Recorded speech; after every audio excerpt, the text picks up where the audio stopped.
नमस्ते बालमित्र मैत्रिणींनो, मी मंगला वलगावकर.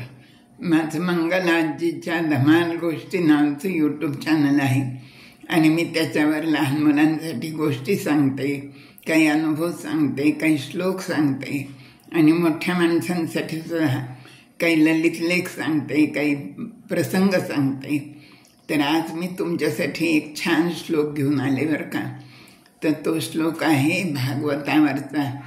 इतकं मोठं भागवत आहे, पण ते संपूर्ण भागवत फक्त 4 ओळीमध्ये या सुभाषितकाराने लिहिलेलं आहे.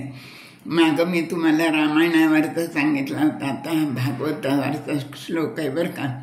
तर तुम्ही श्लोक आधी नीट ऐका, मग मी तुम्हाला त्याचा अर्थ पण सांगते.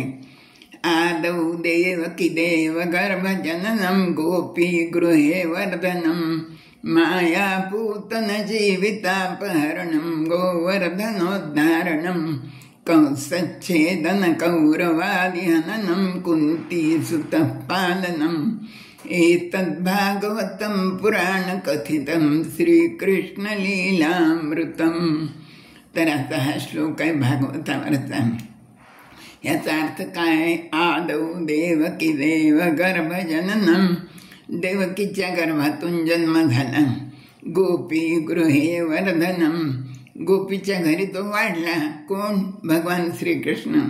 त्यांनी काय केलं? माया पूतन जीवितापहरणम, पुतेनेला मारून टाकलं आणि गोवर्धन पर्वत करंगळीवर उचलून धरला. गोवर्धनोद्धारणम, त्यानंतर कंसच्छेदन कौरवादिहननम, कंसाला मारलं, चाणूराला मारलं आणि कौरवांचा सुद्धा नाश केला. कौरवादिहननम, मग काय केलं? कुंतीसुतः पालनम, पांडवांचा सांभाळ केला.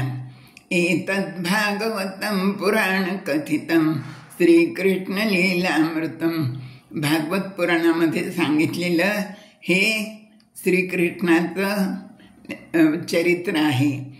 तर हे या 4 ओळीत सुभाषितकारांनी सांगितलेलं आहे. हा श्लोक तुम्ही पाठ करून ठेवा, खूप महत्त्वाचा आणि चांगला आहे. धन्यवाद.